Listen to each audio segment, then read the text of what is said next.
welcome back to Cast Me to Hell with me, Seb. And with me, Robbie. And this week we return to the hottest of hot features with our horror hot takes. We do. We're going to be dropping some takes that, you may quietly agree with. They may be too hot to handle. It's got to be an interesting one. I wonder whether we'll agree or whether we'll disagree on some of them. I've got one that I think is quite piping hot, and I know that you will disagree with. The rest of them, I'm kind of looking through my list now, and I'm kind of thinking how, because I wrote down 5, but obviously we're just doing 3. We have done this feature before. I mean, you can always throw them out there if you want. We just might not discuss them in depth. I'll save them for next time. But we have done this one before, so if you want to go and listen to the first of our horror hot takes, go trawl back through and find them. We did technically a side one. We did call it horror hot takes on the second part. We did overrated. Yes, horrors, we did. Which was also where we picked out films that we think are overrated to get your blood boiling. And we were just talking about that because I said I'd mentioned films like Blair Witch Project and Terrifier as what I think is. That didn't mean they were bad films. It just meant that there was something that was somewhat like an overrated hype about something that maybe wasn't as good as it sells. And obviously with previous horror hot takes, we've mentioned everything from I did about A24. Yeah. I try to remember what were some of your ones last time. Do you remember? I can't remember. So what I will suggest. You had Child's Play franchise was not good. No, not as good as the remake. Yeah, I had that the Child's Play remake was better than the Child's Play original, which I do agree with. I'm just looking at my notes for Overrated Horrors now. Paranormal Activity, straight up dog shit film. It Comes at Night, another fucking dog shit film. And then Terror Train. The one was like, they're overrated. I'm not saying they're bad. It's just like, they're shit. Straight for the jugular dog shit films, And I don't care if taste is subjective, and films are subjective, and everyone is entitled to them. Taste these nuts, man. Those films are dog shit. But do remember to hit that subscribe button, because we might upset you, we might really annoy you. You may agree with us, and the best way to really stick it to us is to hit that subscribe button and leave us a really pleasant and lovely review. That will make our blood boil, reverse psychology. I mean, and obviously CMTH podcast come and tell us all about those on Insta and on Twitter. Go and tell us all about these goddamn horror hot takes. So if you disagree, literally blast us on there, but praise us on reviews. Yes. So I mean, these are the kind of things that get people going, what the fuck, and things like that, and like, well, how can you say things? And then some people are like, god damn, yes. I mean, last time we got pretty good responses, like with a range of people that gave all range of things. That some of them touched on things like Paranormal Activity, some of them went for the classics. I know there was one that popped in which we kind of moved on, that was on our previous one, which was from So I Married a Horror Fan podcast. Sadly, no more. But you can find good friend Simon's still around on Instagram, and you can still find it on Instagram, the account, and Twitter for the account, I believe. But I remember one that went last time. It almost made us go silent, and we just kind of moved on from it, which was it was that the remake of Texas Chainsaw Massacre and Halloween are far superior to the original.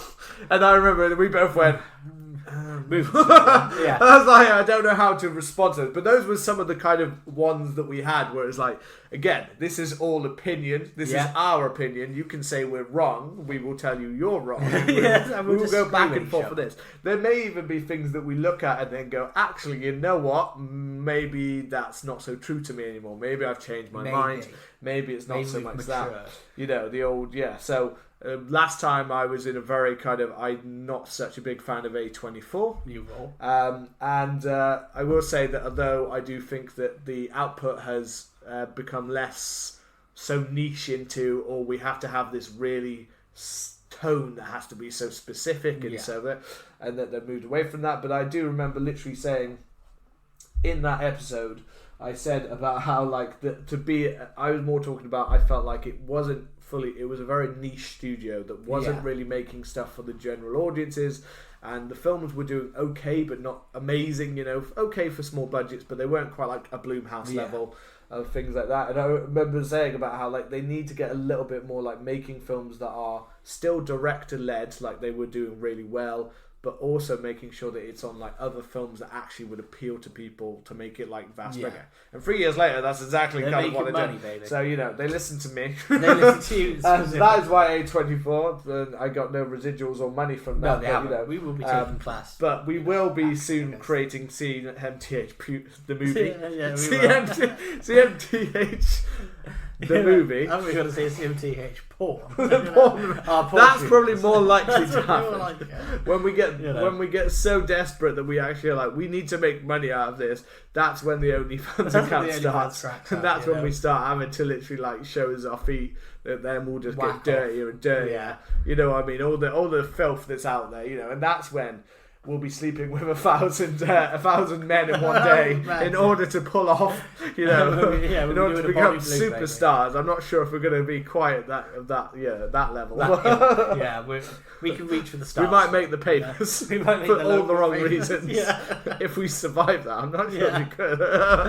You'd be sore sitting down after. Let's just say that. I'll kick one off. Yeah, you kick off. This may have been something that I have said on the podcast before, because I feel like this one came to me quite easy, and it may be one that I have said before, and that is basically that and I've written a number here, but that 5 out of 7 Scream reveals have been underwhelming. So okay, I go through if you want to know the ones that are actually good, and they actually have kind of like logical, thought out stories to them. I know which ones you're going to say. The first is an absolute classic, and I'm not talking about the quality of the films themselves, because I enjoy the films, and the first has a great reveal, and it kind of it does talk about violence making people, what's making people violent, making their own kind of movie in a way, that sort of thing. I think that's great. We come full circle with Scream 4, where it's like, it's passing the final girl to somebody else now. It's somebody's new trilogy. And I think that is so well done. I remember when we watched it in the cinema, I was like, fuck, that's awesome. And then 2 has an absolute dog shit reveal where, it's just Billy's mum. And some random nutter she met online who just wanted to kill people. Absolutely. I mean, now you get a lot of random nutters online who do want to kill people, but I remember watching it the first time being like, that's fucking ass. And every time I watch it now, I'm like, this is awful. And I watch Scream 2 and I think like, I wouldn't say it's bad, but it has its moments where it's like, this is good. And then it has moments where I'm like, this isn't a good film. Another hot take. That is a hot take, because I think Scream 2 is great. It's okay. I think it's one of the strongest of all the films. It's okay.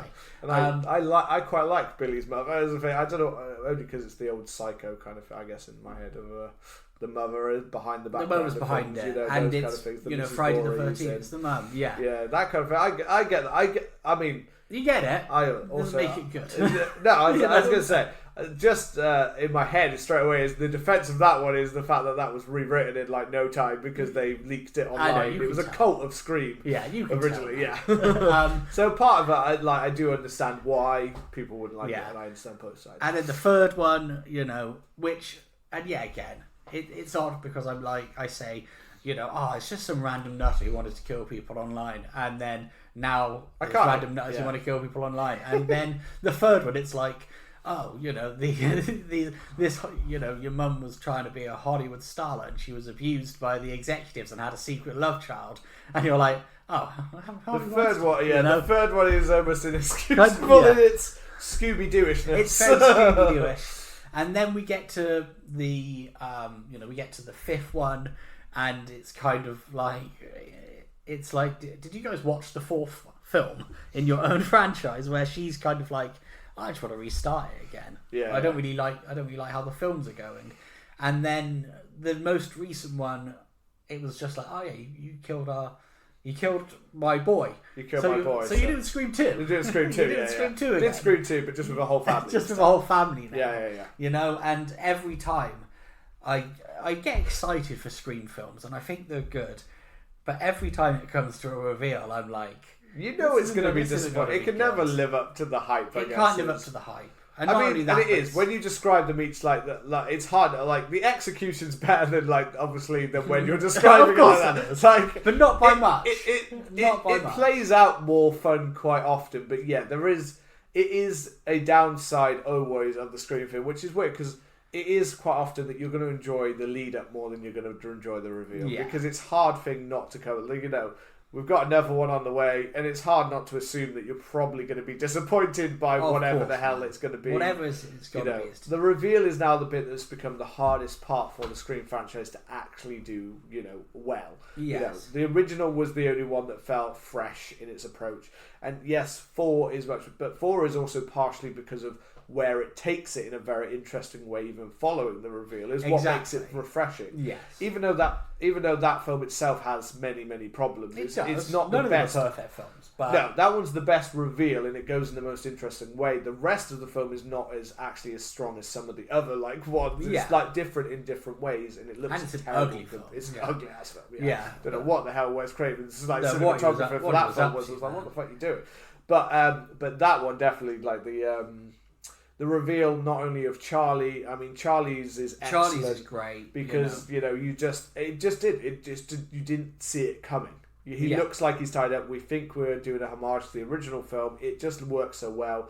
And then Jill. I'm not saying that Jill you could necessarily see coming. You can see coming, but her motive and her really way it's executed is so fucking good. Her whole great. It's a film that goes on again a bit longer than it needs to, but the reveal that part is fucking awesome. But yeah. When we've got Daddy, whose daughter, who we fake daughter's death, and you killed my son, and we've got two a brother and sister duo in the last one where it's and Dad's acting a bit goofy and a bit, it's a bit there's a bit of a hamminess going on here, and which is too bad because the rest of the film was pretty solid. The New York Killer was badass, but it's as soon as they reveal themselves to be Ghostface as well, they've got to be this at times it feels like they become Homer Simpson in the episode of Treehouse of Horror, when he's that's a very vague one, when he's in that long running series where they spoof everything, where he's doing Jack Nicholson in The Shining, it feels like they get kind of all weird, and all of a sudden they're they're making these noises and they're deranged, and it's so the whole film you've just been pretending, and now you're completely wild. Now you're completely I don't know. I just feel it does happen quite a lot with kind of thing. And I'm hoping that doesn't become 6 out of 8 Scream reveals have been underwhelming when we get to the next one, and it's I feel like it's not I feel like it is you either it depends how you take it kind of thing. Obviously I enjoy them for the fun of them. I know that the reveal is never going to be I'm excited, and when you get to that moment, to be fair, the moment before the final reveal, it's still a very intoxicating kind of oh my god, it's got okay, who was it kind of thing. There's only certain people's left, it could be anyone kind of thing. That's always really an exciting moment. But yes, there is an after kind of. And I don't even think it's necessarily when you're watching the film it always comes. It's sometimes the second you start thinking it through, the second you leave the cinema, you're like, what? Yeah, what happened here? Why? Why was that? Of all the options you could have gone with, or there was some very interesting options we had here, and that was not the That was not the original idea. Yeah. Even in the last one, it was there's lots of people that could have made for really interesting killers, or in this kind of situation, but you've opted for what feels like a retread. When you're trying to say that yours are newer, you're trying to do a new thing, and you have done something really new with this film. So it's just too bad you didn't do something fresh with the ending of this film. You know what I mean? And even retreading the boyfriend probably would have been somewhat, if they'd come up with a good motive, could have been more interesting. They keep retreading the boyfriend. Yeah. It is very hard not to be people already pointing to the next one, going, I bet it's the husband. Yeah, they're going to say that the Sydney film. No, but it's not. It's not Billy Loomis because. It's the husband. She married this man. He's portrayed her, and he brought a whole cult of AI-based whatever deepfake, whatever they're saying. That's what they're saying, isn't it? They're saying it's an AI deepfake. They're going with that, and Jesus Christ, that sounds quite terrible to me. I'm not going to lie. Like it's, I like the idea of bringing faces back, but I thought the way they did it in the last one with the hallucinatory version was okay. It kind of worked. The Billy part somewhat worked. I'm not saying they're perfect, but it was okay enough. But if we're going to start just having like flashes of those, or it could be flashbacks or whatever, I mean, I don't know. I don't think I need to see this flash. I don't. Also, there being like. People are saying, like, because of the characters they've brought back for the new one, do they need, are they going to do a flashback of Roman getting Billy and Stu, and that's why those characters might be now back? They're all like, even though Billy's not 50. been announced for it, kind of thing. They're going to do, de-aging. But I'm like, do I need to see that story? I don't need to see that. And also, like, and Roman's character in Scream 3, the reveal alone had so much.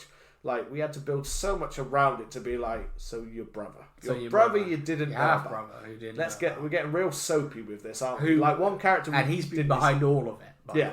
He's been behind, so we're going to fuck on the original, which is a classic, and it was a great reveal. And it was me wearing... And was scary because it was teenagers at that time, in a world full of school shootings and all that kind of thing. The idea that two teenagers were to do it felt oddly real. It worked in that way. And now you're going to be like, it's a secret brother from another, but it's close enough to, what is it, the old Dallas JR. It's a bit Dallas JR. We're having a shower with pretending that didn't happen. This is that kind of thing. But even Sydney coming back, I kind of feel like they built up a new cast member. They off Dewey, which was always going to happen. Yeah. And then Gail got her ending, and she left. And now it just feels a bit like unnecessary to bring Sydney back. And I realise that it does. I mean, the last one, it's not that the characters could have continued, the two characters from the last one, but when I remember reading the last one and being like, actually, this is an okay ending. Yeah. This is alright. They seem in a good place. I don't think we need to shoehorn in a year later, there's another person coming after them. Or however many years later, we've got another one coming after these two girls. Their story, even though the reveal was not that exciting, seemed to come to a somewhat reveal of the Carpenter's stories. So I'm not bothered about those two characters stepping away from the franchise. I know it's under sad situation of how it's happened. It's not that I'm that bothered about those two characters going away from it, because it felt like they came to a fairly natural end. But it also felt like, we proved with the last one that Sydney is not the franchise. Yeah, she could survive without it, and actually having to retread Sydney being chased again and again and again is... it's going to be a bit, And now you've got to link it to Sydney as well. Yeah. Because we're going to bring back other of those characters that she didn't have much to do with, and we're going to bring it all into this big melding pot of shit. The last two made loads of actually made quite a lot of money for the franchise. We need to put this back together, and it's hard not to feel a little bit like we feel desperate that you've had a hit, and it's hard not to be a little bit like, guys, I think it was to do with Scream, but it was also because it felt fresh and new. Yes, not hanging on. As in Scream 4, again, if you remember, sadly, because it was a good one, but Scream 4 was a disappointment for them. It made enough money, but it was a disappointment compared to what they thought it was going to make, and rested the franchise, which was originally going to have a trilogy. So, that one feels a bit like you've kind of gone the fresh take, and now you're going to go back, and people are going to be like, are they going to want to see it? Probably, you're probably going to have a lot of Jenna Ortega fans and things like that are going to be like, I don't want to see about her. I don't want to see about her. Yeah, she's the new hot flavour. She's the new blood. But that's my first one, which does seem to be a bit hot, and a little Scream 2 jab in there. Just because the last time I remember watching Scream 2, I was like, this is boring. Yeah. With a new one coming and a question of all of the old ones, half of the old killers coming back and stuff like that, it felt fairly topical. So I'm going to go with one that's very topical, which isn't, I don't think it's a major, I'm not going to lie, it's not the hottest of hot takes really. It feels very of right now, but I couldn't get away from it in the head and felt like we had to discuss the fact that the Saw franchise should stay buried and it should be done. We do not need to keep going. Like the new one that was going to be released, I was already like, why are we doing this? If you haven't, go check out our Saw X review, where we basically did speak about this weird thing where now he's kind of like a weird anti-hero. Yeah, and we've turned him in the years before his death in the franchise into that, and it sounded like that was somewhat going to continue actually with John Kramer. So I mean, even with the last one, I was already like, why are we tapping this well anymore? We've tried to do it. We've even had Chris Rock try to reinvent it and somehow made it worse. He tried to make it... He somehow... He made it worse. When you say to me... He Pinocchio'd Samuel Jackson. Oh, man. When they're saying, when they're saying, oh, they're doing a new Saw film. Oh, great. Yeah, Chris Rock's doing it. You're like... the fuck is the guy who voiced the zebra in Madagascar? What is he doing it? I remember hearing Chris Rock say he was doing it, and I remember him saying that he felt the roots of it with the original Saw and looking at David Fincher's Seven and things like that. That's the worst thing. But that's the thing is, I was like, okay, you know what? If you can pull off something like that, go back to its roots for Spiral. And, take it back to the killer and take it back to the thing and forget most of the John Kramer stuff and forget that. Take it back to the roots. Make it into a crime thriller. I was like, actually, sounds okay. Chris Rock playing a role in it. I could live with that because he's done a few bits. And I was like, if he wants to try and do something more serious, they cast Samuel Jackson. And I thought, actually, you know what? This sounds okay. And then you watch the film. And it was somehow so... As in, it was like it was doing a parody of Seven. And it didn't know what to do with the characters. It had an okay cast that were doing stuff that we were just like... It was a lot of shots of Chris Rock just kind of staring, trying to be serious, staring across. And it had the, as I said, the Pinocchio puppet scene of Samuel Jackson. And I was which literally just like, you got no strings on. It's just like staring at it like, what the fuck what is happening here? You know what I mean? So it was like, so forgettable. I mean, seriously, it was so kind of bad from how they managed to... They had such a good intent in how they managed to fuck it so badly that it was worse than the cheesier ones of the... Like some of the cheesy... It was up there with some of the worst. And it was literally there, if you go and watch that film, if Will Smith had turned around at the Oscars and said, this is for Spiral, we would have all gone... Okay. I understand why you've done that. Sadly, it was for his Psycho X, but it's still more Psycho whatever she is to him. But it was seriously that. So, but that was where I, in my head, thinking the only way to do this is to literally just reboot it, go back to the roots of maybe the first film. Forget about the fact that we're going to rely so heavily on the killer of the first film, John Kramer, and actually kind of really take this in more of a, somewhat of a Seven kind of thing. Take it a little bit more seriously. Because they'd become so unserious with it that it got so ridiculous. When the idea itself is actually a very good idea if you took it seriously and not Chris Rock parody seriously. That's the disappointing thing, man, is that I know you'll probably disagree with this to an extent, but the first three are genuinely really good films that tell a really interesting story. They're gory as fuck, and they have some moments where you're kind of wincing. The third feels as if it gets to the point of being gross and gory, but not to the point where you're like, this is exploitative and this is just violent, this is just torture porn. It kind of does tell us a story, and it tries to. And also, not only, and the second one I think is great as well, but also it kind of, they're interlinked and it wraps up really nicely.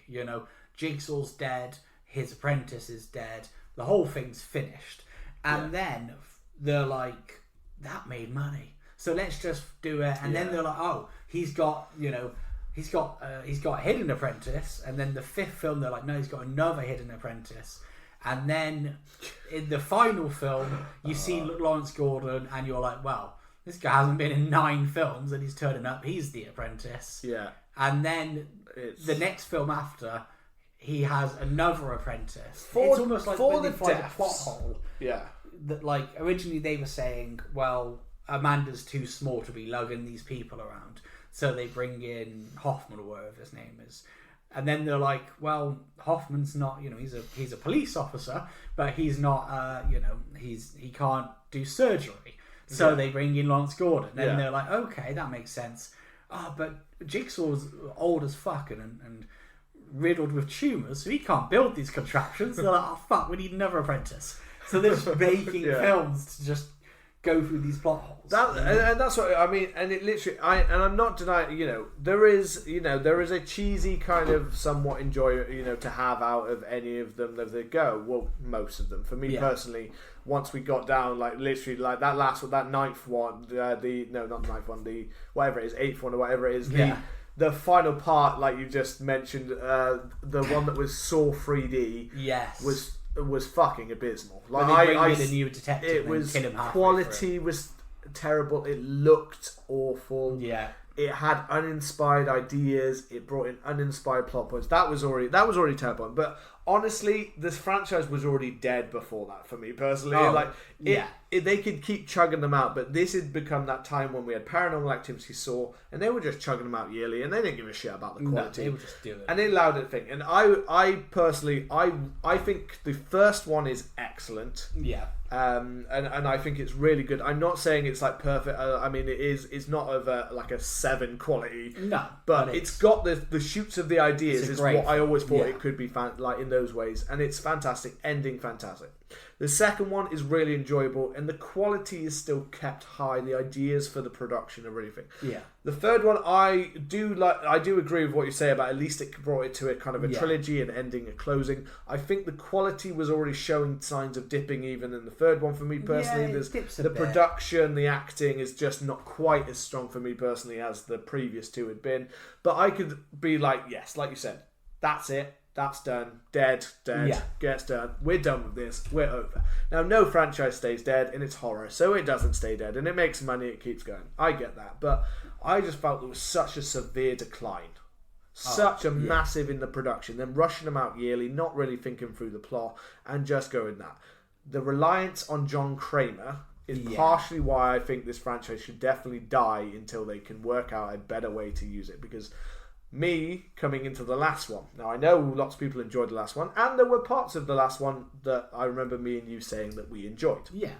However, overall, the idea didn't totally work. The idea of making him an anti-hero, I thought, just seemed really dumb. If you looked at all the rest of them, the idea we're meant to go like him and enjoy him, and he has his weird boy in a bike in the shed.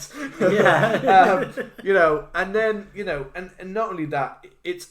There's a certain point in the film where it's okay. Some of the contraptions, seeing the anti-hero thing in some ways at times kind of worked a little bit. Him getting his revenge on the people was an interesting part of the film. Yeah. But then the final act was fucking terrible. And like the whole, I gotta save the boy on the thing, and I've got to make myself redeemable. And that was just almost funny. And the fact it left parts open, so you're like, oh, you've left things. There's some characters we don't even know what really happened to them or where they went. Which to me, people said, oh, it's leaving it open for the next one. To me, that's just lazy. That's just lazy storytelling to be like, oh, we're gonna have to leave threads because we're out of steam on this franchise. Yeah, so we need to leave some threads for the possibility that this is going to come back around. Now it has now basically been announced, and I'm not saying it's I don't believe it's completely cancelled and dead. They've said they've hit a stall. Something about the production companies has hit a stall, and they're fighting back and forth, and the writers have already basically written another one, and they were just waiting for the production to start, and it's not happening and things like that. I don't believe that means it's dead then, so I don't think it's over. However, I will go back to the fact that the writer of the same director who's done a lot of the films in the franchise and did the last one, I believe, was signed up to be back. And the writers who have done a lot of the more recent ones and the last one have done it. But they basically, what they said for the synopsis of the story is that, it's too bad because we've got it in a really interesting place and we're taking it in a really, really interesting place. And they then pointed, I think, to Saw 5 or something about about the insurance and how it linked with the hospitals and the insurance or something like that. It might be 6. And he said how that was a really interesting area, and we're delving into that more in this one, going about how we get revenge on those for the insurance. So basically what you're saying is John Kramer is in between those films again, and he's now going after surviving that, he's now going after more people who have done wrongs to other people. So, Dexter. Or whatever it is. He's cool now. So so basically you're continuing with the anti-hero storyline, except that he's doing it to people that have done wrong. So that's how you're going to stretch this franchise into more films. Yeah. They're saying John Kramer is now an anti-hero and he's saving more people, retreading what has already been done and was partially done in that last film as well, and we're going to keep retreading that thing. No. You're kicking and whacking that horse until it's literally mushing the ground. Yeah. You know what I mean? It is gone. And John Kramer, this is probably actually more of a hot take in my head, is actually that John Kramer is not actually that interesting of a figure to lead all of this. And he's had many origin stories. He wasn't, for me, what made the original Saw good. It was the setup, the plans, the idea, the ending, the voice good, But I'm not saying him as a character I want to see more of that John Kramer. Well, I think he was for the first 3. Yeah. And then, they kill him. And it's kill him, man. And then you're just he spent a lot of the second one basically dying. Yeah, he spent a lot. And then the third one, he's just on the table, and then we get flashback scenes. But again, I just don't think that he is the franchise. I think the contraptions and the ideas and the setups is the thing. But that's the problem. Then you've got to have an apprentice. Yeah, and then and that's the whole his wife's involved, and leading that kind of idea. So that's why I was saying, if it is to come back, we need to burn it to the ground. I don't think redo it. But I that's what I mean. I think it's too. This is why I went with it. Just needs to end and be dead, because it is. You have pushed the idea of that, and you've got too many horror fans who are so stuck on one part of the mythology and one part of this and this storyline that they want it. And I already see people that are like, "Oh, it's so bad because we're not going to see something about the link." Because I had a little thing to Hoffman at the end of the last one, and things like, they're like that, and it's like. I like Hoffman. I mean, I like Hoffman. He was okay as a character. I just mean, we know how that story plays out. Why the fuck do I need to see a prequel about how he diddled people in the background? we don't need to I don't need to see all that extra cop background stuff. That's what. And how he helped John Kramer to get insurance people or whatever the hell it's going to be. I can imagine that film already, and it's nothing that's a big loss to the world. No. Go and make something with that. Spend that money on something that would be something good. else. So that's where I'm at. It's a. I don't know if many people would disagree, but I've definitely seen the last few people. A lot of people. Oh no, this and I was really waiting for this, and I was just like, why? Why are you so drawn in by the idea of this? And suck it in, man. So that's mine. Okay. I think my one. I think you may agree with this, but this is a film that's often shit upon. Whereas I feel, and this is an interesting one, I feel as if it's one of the better films in both of the franchises, and that is, I think that Freddy vs. Jason is one of the better films in A Nightmare on Elm Street and Friday the 13th. I don't think I always see this and Jason X getting shit on, whereas I feel like I had this. I see what you mean about those, and I think entertainment value. It's by far to rewatch it. Out of any of them, out of the majority of them, I would choose Freddy vs. Jason over a lot of them. I mean, there's others. I'm trying to think how much of a hot take it is, because how many people just go. But I think a lot of people do. That's what I said. I don't think it's not. My next one is a rather hot take. But no, I mean, this would definitely be like. So you're saying you would choose Freddy vs. Jason over majority of rewatching most of the films? Is that I would choose this over watching any Nightmare on Elm Street apart from the first one and Dream Warriors. I'd choose this, and apart from maybe Jason Lives, the final chapter, and New Blood, I would choose this.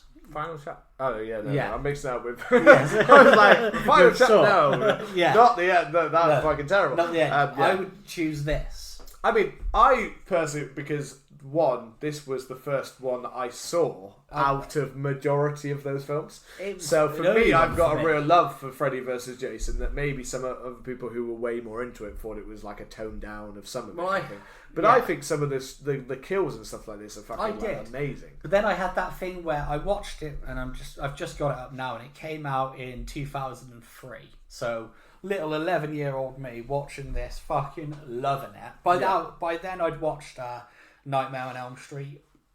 I watched one of the later Friday the 13th first. And so this is probably one of my like proper introductions to it, like a lot of people would have been, our generation maybe. And I loved it, and I thought it was fucking class. And then you go into that bit where it's like people are saying, "Oh no, it's a shit film. It's got a new metal soundtrack. It's got them kind of like, it's got really odd like fourth wall breaking moments from Freddy. He's not serious in it. This shouldn't be this shouldn't be Robert Englund's last time. They didn't get Kane Hodder in it, so it's not a real thing. It's got Kelly Rowland in it. It's that thing of like during the early 2000s, you had to have an R&B artist in your film, and everybody. I also don't think is at all a bad actress in that film. No, she's alright. I actually think she's really like, she's one of the better of the characters that. Let's be honest, like it is this kind of film, so it's not like they're giantly fleshed out, but I actually thought she was one of the more likeable characters in the film. And it had a period of getting shit on for quite some time. And she does get killed in a violent enough way that it's like, come on guys, they're giving what you want. I mean. I then watched it back like a couple of years ago, and I was like, oh, this is going to be dog shit, isn't it? Yeah. And I was like, no, this is a fucking banging film. It's got some great kills from both of them. It's got a really good cast. It's got really fun moments. Does it have an odd fight scene at the end? Yeah, it's fucking class. He doesn't want to see kung fu fight almost. It is. I think it's just really an entertaining. Like it's talking about these films like the sequels of Nightmare and any Jason film is talked of as if it's high art or something like that. When to be fair, on your hot take here, I think if I was going to grab one out of almost any of the films, I think I would probably grab this one. So I not only wholeheartedly agree, I think I'm going further with the fact that actually I could re-watch it much easier than I could watch any majority. To be honest, from the last one we had, one of the old ones that was on my list of hot takes was the fact that I actually, like, for the most part, majority of the Nightmare on Elm Street films I actually think are not good. Okay. I think actually the original is so superior that the other ones, most of them, not... I do like Dream Warriors, but the majority of them are just throwaway, didn't know what to do with a lot of it, just not. And I'm not as huge a fan of the jokey Freddy, of that version. So, and yes, he is kind of that, but he's quite manipulative in this version, I find. And though he does this little, he is like almost more the main one. Jason is the, some people don't like it because Jason is basically he's basically the puppet in this film. But he is. He's a big. He's a big plodder. But he is for his, but it's the same with his mum. The stuff with his mum where that is what he is. He's a big plodder. He believes he's just following kind of commands, so it works perfectly with what Jason is. But I like this, like Freddy vs. Jason and Jason X. I find unlimited entertainment in them. Yeah, for what they are of their era, I think they're just great fun. The fact that I always loved the what if they'd actually decided to go off and try to make these into they were talking all things, weren't they? Like Ash versus that would have been awesome. Hellraiser, even Chucky was going to be thrown Michael in. Myers, I believe, which would have been dog shit. It would have been that would have been an odd one because at that point, those franchises they were struggling. They were fucking gone. And I can only imagine how bollocks that film would have been. Whereas I genuinely think that this is just a banging fun film. I think it's got some great kills. It surprisingly doesn't really lean into much CGI, which you would have expected at the time. It does have quite a few. I mean, it has the weird caterpillar scene. It has the weird caterpillar thing, but that's probably like the only one that I can think of which is really CGI and Jason getting bounded about. Yeah. You know, Bumble. bum, like a pinball. Yeah. But apart from that, I think most of the kills are practical. You get a really good one where Jason is set on fire and it's just carving people up. And I think, you know, Ken Kirsinger, I think he does a good job as Jason. Yeah.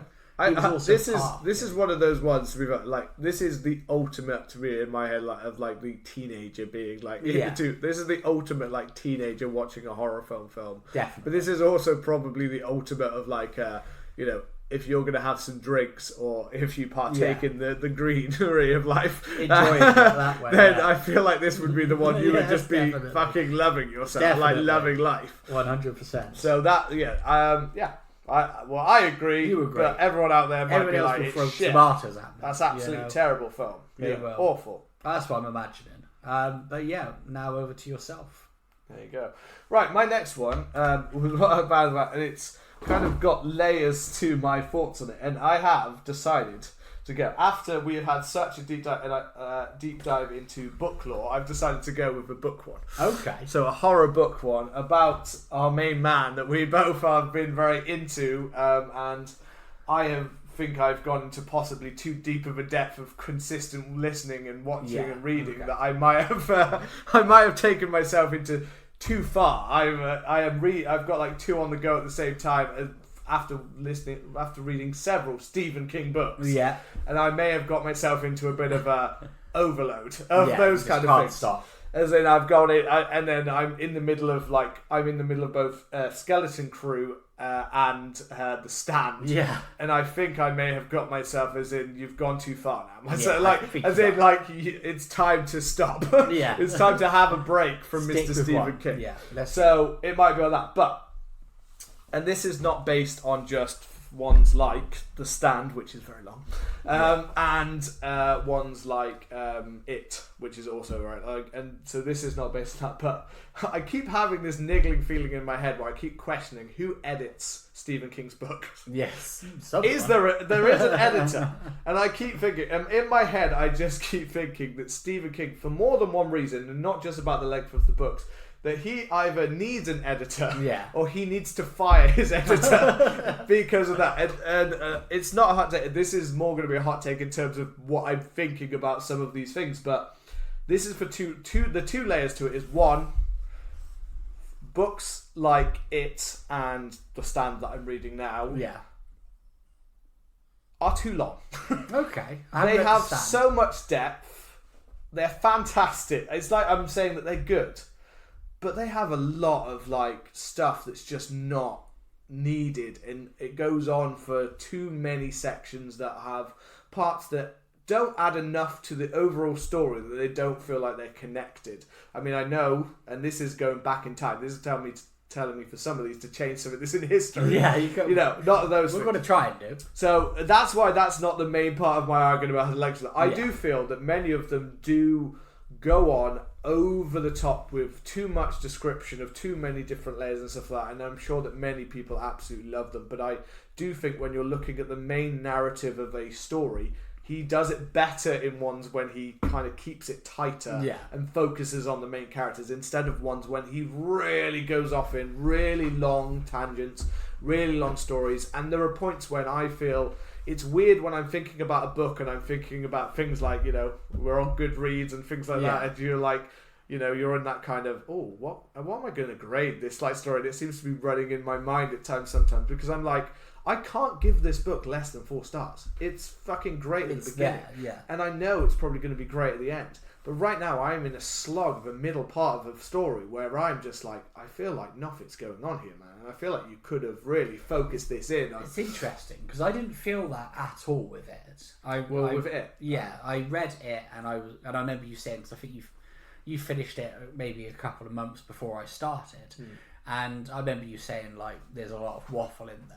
And I do agree, but I more agree like narratively, like The Ritual of Chud or Chewed or whatever. I was more like, this is more the stuff that you should be maybe try and do something else. You know, like that was it just for me. But that was the main stuff I was talking about. Is the kind of the it's not the fact I'm fine with him giving lots of description of stuff that is very to the point and going where we're going and stuff like that. And even that, I'm not really going too much about the Stand, but the Stand has many scenes of these that are very much like we're on a journey and how do we get to that journey, and very it was his Lord of the Rings kind of thing. It was that kind of thing, like he's trying to tell multiple stories and multiple characters, and it all depends on how much you like multiple stories and multiple characters and how much you link with them.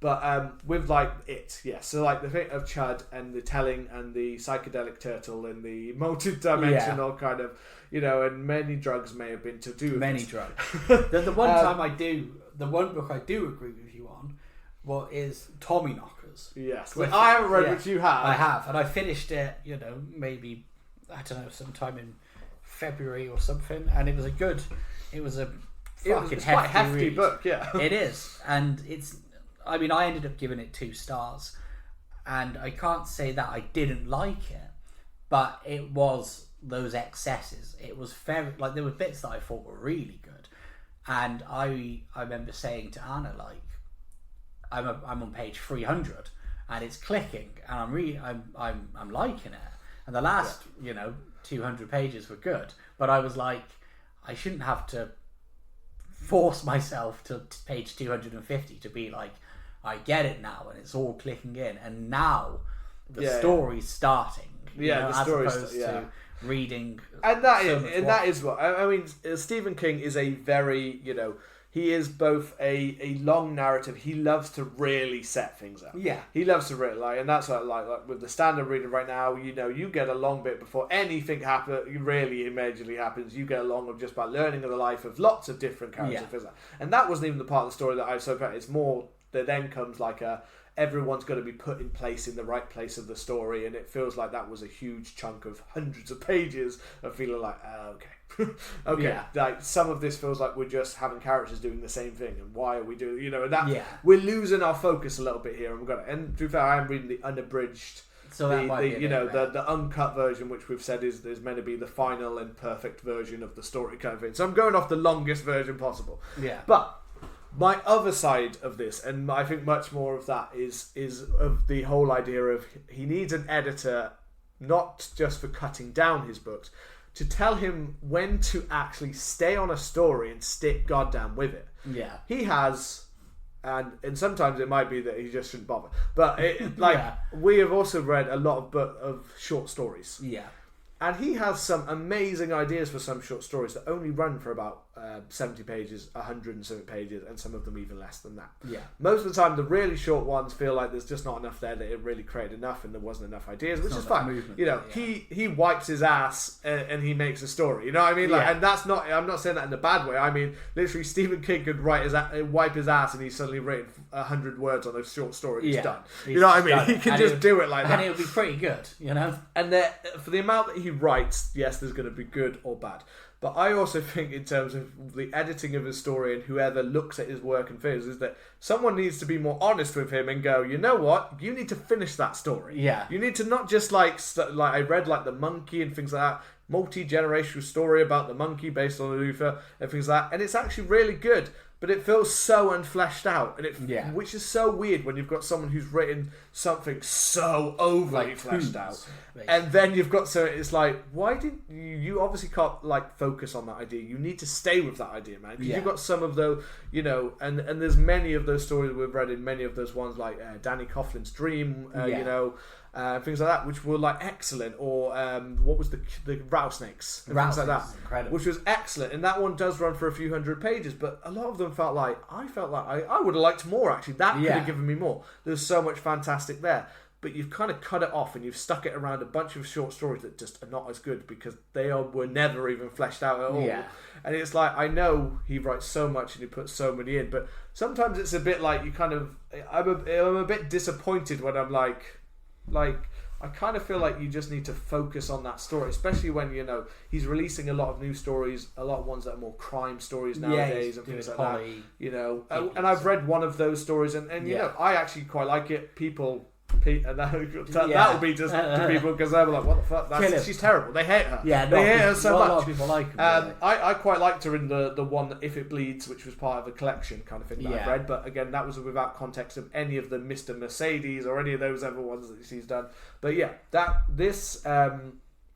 my little rant here was more about the fact that I just think, I wish when I was reading these stories, it's that thing that any probably person who reads a lot of these stories is just, I just wish that sometimes with certain writers, and it's not just Stephen King who does this, but that someone would tell them, like, you just need to stay with the idea, man, let it go, like, keep letting it go. And sometimes we need to tell him to go, stop. You've done it. You've established the characters. You've set up this story, and I'm sure I'll find this loads more if I do more of his novels. But those were two of his biggest ones where I had like gripes of like, these are fantastic stories, and they're fantastic. But I also think cutting a good 100 pages out of this actually would make it a better story, and it would make it feel tighter and more thing. And I guess that's what you get with stories that you. With films, it's like you've got no choice but to tie it. You know what I mean? But I'd also like to see some of these fleshed out more. So I've decided to go with a book one, and I wanted to go with a book one. I was like, I've got nothing but Stephen King now. Maybe I'll go for a book one next time. You know. And in terms of those ones, but this is also the thing to say that there's no hate on any of them, and I think I've enjoyed all of them, and most of them, like say The Stand, which I might be somewhat struggling with a little bit, but. It's also the fact that I know that I'll finish it, but I will also I'm going to go back to that because it will ruminate and it will come back, and that's the brilliance of some of his stories is that actually I might hate. So I might change my mind completely on this, but I'm not changing my mind that some stories should have been longer, and he should give more chance and not just be like 40 pages on a lamp that comes to life. That's perfect. Like, I think instead of spending his time writing those millions of ones, take the one good story that was in there, which most of the time is the main story of it, and just write that book. Just write that. And forget about the other stuff that you've read. So that's mine. There you go. Well, my final one, and I know it is a film that I remember you being partial to, and a lot of people really like this film as well. And I remember watching it when I was young and thinking, this is fucking cack. And then thinking, actually, you know what? I'm going to be a big boy. And I'm going to retry it, and I'm going to go in with, an open mind. And I watched it again, maybe like a year, maybe 2 years ago. And I thought, this is dog shit again. And it is, to go back to a point previously made, it's that New Nightmare. Is bad film and it sucks. I was to be honest, I'm like, this has come up before, and I'm surprised it wasn't on the overrated horror one that we did of the hot taste, but it wasn't. So I was thinking of putting it on there. But so you rewatched it? I rewatched it, and it was just as boring and didn't work as it was the other times I've watched it. Every time I think, it's Wes Craven, he's back into the franchise. Yeah, it's Heather. I can never remember her last name. Langenkamp back into the franchise. Yeah. Robert Englund's got a fun little cameo. This is going to be good. And every time it's just dog shit. Every time it's like, it's an attempt at meta in a series that doesn't really need it and doesn't work with what he was trying to do. It very much feels like he was just pulling ideas out of the thin air. He's talking about like, well, Freddy was a night demon or something that came to me, and I had to write it down. Or I can't remember what dog shit excuse he gives for doing it. And then everybody's talking about like, oh, Freddy's scary again. Yeah. Now he's scary. And it's like he's not. He's lit. He's brightly lit. He's living around in this weird cave that looks like something from fucking, that Crystal Maze. He's in this weird cavern, and it's just so boring. And then there's all of the action scenes in it, or the scenes that are supposed to be really suspenseful, just fall fucking flat. Like he's just chasing her through a house at one point, and then I think he just falls through the floor. Yeah, he's got her little boy, and he's like taking him over like a highway. And you're supposed to be like, oh, what if he drops him? And he's just like, Are people not seeing a boy floating and being like, "I'll just start"? Fucking hell! Yeah, let's just stop. Let's stop and fucking hell, what's going on? Yeah, it's just a horrendously boring, bland film, and I'm glad it failed. I'm glad it bombed because it gave us Scream. If this had been successful, yes, many people say that film walked so that Scream could run. That's the one good thing about it. To be fair, I can't too much because I mentioned previously about the fact that I think the majority of the Nightmare on Elm Street are actually very quite weak. But then I'd say that's true with a lot of franchises, with a lot of horror franchises. To be fair, but I also have not revisited that one in the whole franchise in a very long time, except for the original, which I've watched loads and is still fantastic every time.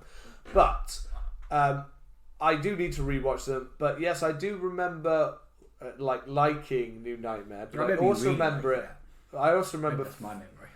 I mean, I do remember liking it. But I do think I do remember problems with it. I remember the pacing was oddly very slow, and I remember that it looks a bit like a soap, like an American soap. But the way it's shot is probably one of the uglier films that Wes Craven's done, probably apart from Scream 4. Yeah, but yeah, it's I kind of feel like, it's a new Freddy as well, a new look Freddy. And a new, it's a weird coat. It's I guess it's a lot of people like it because it was like an original meta idea at the time, so it wasn't really hugely much done at the time. So it was like, oh, this is so meta. Cool. He's killing off the cast. Yeah, he's going back and he's killing off the real people that were in the original film and things like that, which is a concept that could work to a certain extent, but it depends on the execution. And the execution's ass. In my opinion, the execution is just really bad. I mean, because it has literally been so long, I do not feel like I can greatly comment on whether that was good or bad. All I know is that I liked it previously, but whether I would like it if I revisited now, I do feel like there's a strong, from what I do remember of that, I do feel like I would possibly change my mind. Maybe you have because to from what I've seen, because from what I've seen of the thing. So there we go. Do we need to do a new Nightmare episode? Because it's you talk about the franchise, and just to kind of briefly touch on it. 1 is a classic. 2 is a oddly interesting homoerotic adventure, but I think it's quite good. It has its moments, and it's quite a fun film. 3 we've covered on the podcast, and it is great. 4, 5, and it becomes a bit weird. It does become a bit more comical, but it has its moments. Yeah, and I still find like there is some enjoyment there. The weird one is, I think, like the one where Alice Cooper's his dad is fucking ass. That's the end of it. And I think there's another one that maybe before that, which is just wank. And then they tried to revitalise it with this and take it more seriously. And I just think it's, it sucks. If you're gonna have, if you're gonna have this film try and be fun and not serious, lean into it. If you're gonna try and have it be a bit more serious, don't have it be so fucking bland and boring. Like, have it be fun. Have him still do some of the stuff that he did in 2 and 3. Like he was morphing out of people, doing weird shit, and still quite creepy. I can definitely say for definite that the one thing is definitely better than number 2. Number 2 is fucking terrible. I remember enjoying number 2. Number 2 I thought was so bland and so lacking in ideas compared to the original and things like that. And had a cool opening, and there was some moments. I remember a thing on the bus, and I remember him coming out of a guy, going through a guy, which I did not think was that interesting. And I don't remember. And I remember when he actually comes out into the real world and it being like that was. And now he's just a dude running around with guys, and it's actually really not scary. Let's just get him. Yeah. There's like 20 of us. It's also the original I thought was scary, and the sequel, the second one, I thought this is not scary, and this is not original. This is strangely homoerotic. It's a very homoerotic film as well. Yeah, which is kind of cool. I'll say that. I'll say we need a bit more homoeroticism in our horror movies. But yeah, that's what I'm going to say. I'm going to say the New Nightmare is poo-poo. And I know a lot of people do love it. I know it's kind of very highly thought of online. And I remember you really enjoying it, so I'd be interested in your thoughts. I will have to rewatch it. Yeah. And then we haven't done much Nightmare on it. Have we done any? We've done Dream Warriors. Just Dream Horrors. Dream But we haven't done the original. We haven't done the original. It's fucking weird. Yeah. It's really... We're weird with some of these, that we're missing some of it. We probably need to do the original must-see horror, but... there's many in the franchise now. I'm not saying do a whole retrospective because we did those things and they kind of they wear you down to a little nubbin. Yeah, they wear you down to a little nubbin. It's like beating off. It's good for the first couple, and then you're just mashing it. And before you know, you're not having any fun.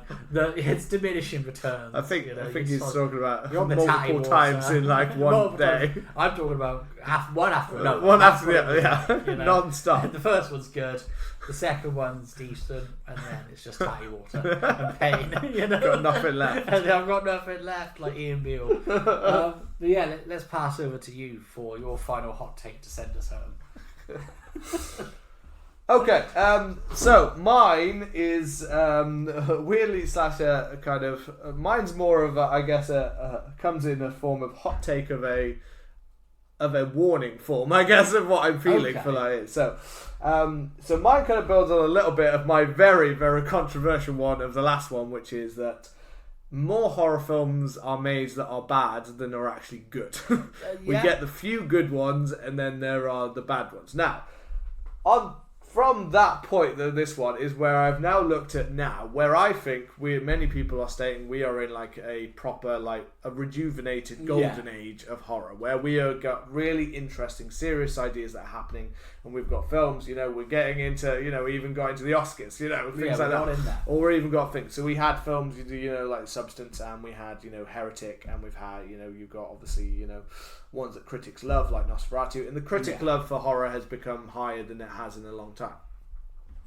But my hot take on that is that from that last hot take that I did is the fact that it is something that is diminishing the more that we continue to make really constant releases of bad horrors, because we've had a stream of fantastic ones, but we're bringing it down still when we keep making these really subpar horror films. That's always got so our content is that. It's always going to happen, but it's more the fact that we've got a lot of... The thing is, we're now seeing that we can make money and we can make, ones that are critical darlings at the same time.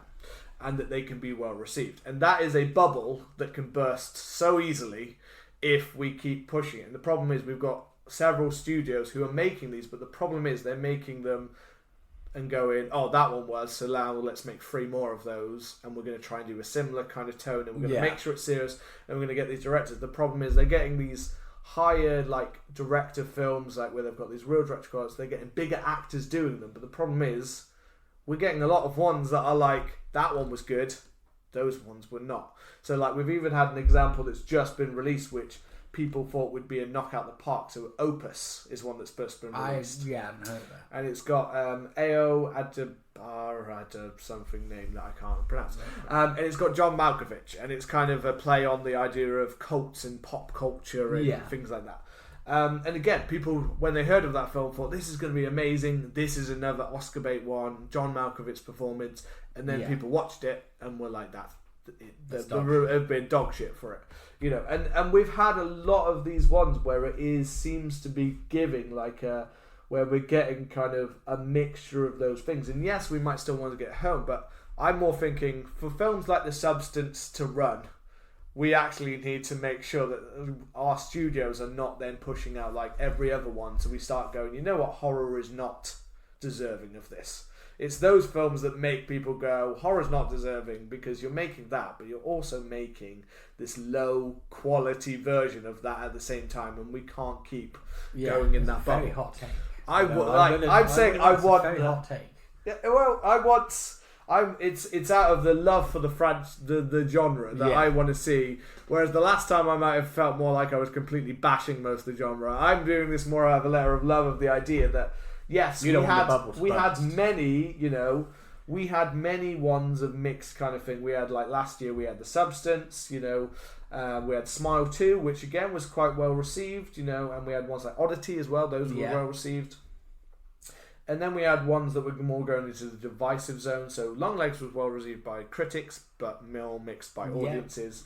You know, and then we had ones that were varied ones where people were just like, I don't really know or care much about those, like Blink Twice, Strangers was terrible. You know, we have lots of ones that I like, you know, Alien Romulus was a mixed bag, but that's not going for that same level of thing. But we've got a lot of these ones like Heretic, Immaculate, or even the Omen one, the first Omen, felt like it was trying to be like a very like high level thing. Now we were both more mixed on that one. Yeah, it was beautifully shot. That's the kind of thing that sticks out to me. Is I remember it being beautifully shot and looked great, but kind of a bit underwhelming. Yeah, I vaguely remember it, a bit lacking. And I just think that if we're gonna put our effort into making these really good films, it's just the fact that I feel like a lot of studios are both releasing like A24, Neon, you know, another good contender. They're making a lot of good stuff now, you know, and Blumhouse, who we've seen kind of diminishing returns in the last unfortunately few years. There's interesting enough, I think on the last Horror Hot Takes, which maybe was 2-3 years ago, I said no, Blumhouse should get, you know, they should get the love that A24 get, because they, you know, they're bringing more eyes onto it. They are bringing back stuff. They're releasing some duds at the time, but they're also revitalizing a lot of things. Whereas now it's kind of A24 and Neon are really running, and Blumhouse have kind of stumbled a little bit. Yeah, it's like trying to find their foot. The Exorcist, I think, hurt them. Yeah, I think hurt them bad, and we didn't even think that was that bad. But they, you know, that's what I mean. I think that hurt them quite a bit, so they're not so like prominent. But I just mean that, and that's more for studios, and to a hot take is that, you know, weirdly it's like I'm saying I want them to make less horror films, and kind of I want to focus on, I think we're in a great period for horror, and what I don't want is studios to basically, like A24 and Neon and Blumhouse, to basically go, right, we're throwing that one out, but we're also throwing all of these ones out, and we're just hoping that some of these stick and people like them. Yeah. Because there's a lot of money in horror and by these studios where they're releasing films, and the thing is, for every one or two that people are loving, there's ones that are either forgotten or box office flops, which hurts the genre, doesn't help the genre. Yeah. And makes everyone look at horror again like we in horror. We make these films. Yeah. are a lesser genre than, you know, your other dramas, comedies, or even superhero films sometimes. That is a fucking low bar. That's a low bar. You know, I don't want to associate with those freaks. And again, substance and things like that squeak through, you know, and some of those ones, they came through because they had well done stories. They did it from an interesting story, you know. They did it in an interesting way, and I just think there are so many horrors that could be on that level, but people look down on it and they're like, we don't need to. We're not going to nominate those kind of films. And it's not about the awards, by the way, because who gives a fuck? Who gives a fuck about this? Yeah, but it's just more about like the healthiness of, we want a constant stream of people thinking, you know. And it is a Hollywood problem of money, you know, things like that. It's that system. If you look at stuff like Shudder and things that do kind of lower budget stuff, you find some incredible horror films there. But it's the kind of things that they won't release in the cinema. Yeah, because they just. But people, it feels like people look down on that stuff. Oh yeah, of course. Because they're like, you don't need to look at that because it's lower stuff. When actually it's people doing low budget stuff, doing like creative stuff with the budget that they've got. Yeah. You know, and some of those ones, it would be like, if you could actually get a studio to give you the money and actually trust that you're going to make it, you know, that would be fantastic. And in some cases, I feel that they are hiring directors for some of the ones that have not always done as well, more because they're like, oh, you're established for doing that really interesting drama. Let's let you make a horror film because we make horror films more than anything. You go and do that. And then they're like, oh, that wasn't very good. Well, you didn't really know how to do it. Like, you're not really that. Horror films. Whereas you could make, you know, choose someone who's really got an eye for it, who's lower. But, you know, it's those things that come. But mine, as I said, was more of a hot take / a warning of the idea that actually I almost want them to make less horror films. A prophetical warning. I want them to make quality over quantity, which I can't imagine anyone would disagree with. But I just think that, you know, you worry the bubble might burst. I worry the bubble will burst, and linking back to some of the other ones mentioned there, is the idea that, you know what, I think we've had enough of a lot of the, you know, we've got a good quality of mixture of ones that are both slasher stuff, like something like, you know, that was fun, like Heart Eyes or things like that, which was a nice mix and things like that. but they were still well made, not just your standard like trash like Saw or Paranormal or some of those ones that we're throwing out. And I think we're past that slop stage. And I think we can make the good quality ones. We can make ones that are fun. We can make ones that are serious, and we can start leaving behind a lot of the trashy stuff. And to me, honestly, to be honest, something like say Terrifier actually falls into that. Of like, I think we can move on from that stuff. We can do better. Can do better. We can do better than this. Yes, we are better men. That is my perfect speech for the thing. I will now. To be your martyr, I will go kill myself. Yeah, you will end your I life. will die. Rob will now kill me in order to make me a martyr of the thing, so they will listen. You must commit seppuku live on the episode with a butter knife. That is your punishment. That is how to end it. I didn't mention. Ooh. I will just mention that although we got very slim pickings this time, I'm afraid we are on our returns because we will do better with our social we've been slacking with it mainly because. Since being taken over by Mr. Musk, this isn't to get... That's the podcast, by the way. He took it over. He's taking the podcast over. He's forcing us to do some real dirty shit. We're having to get real greasy. It's just like... for me, and this isn't to try and... I'm just talking about the platform itself, because I know it's a hotbed at the moment. But the platform has just taken a real...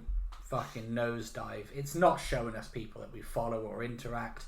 It's showing us just Andrew Tate and porn. And if you're into Andrew Tate and porn, then that's great. But if you're not a 13-year-old boy, then there's other stuff you want to see on your social media. So I haven't been posting as much as I should. It's funny that in that sentence I had more offence to the idea that it's great that you enjoy Andrew Tate than it was to porn. Porn, that's fine. Enjoy it all you want. Andrew Tate, no. Any long